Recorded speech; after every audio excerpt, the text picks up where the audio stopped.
Oh, sure, you can have another painting. Here you are.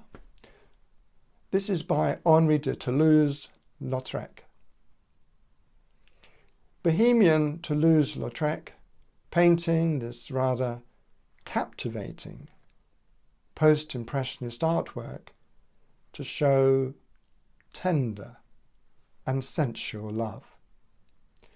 It shows two naked women in bed sharing a passionate kiss.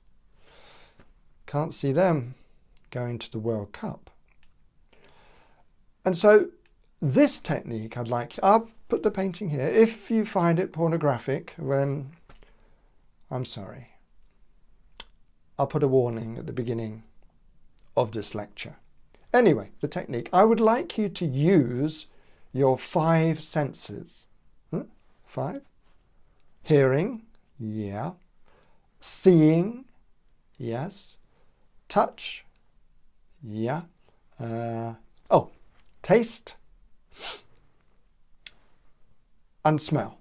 Use those 5 senses and create a new sound or tune or art or sculpture or meal or story or game. Be creative.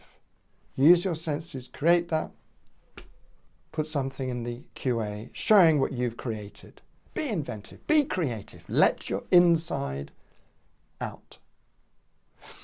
Time for another painting, I think.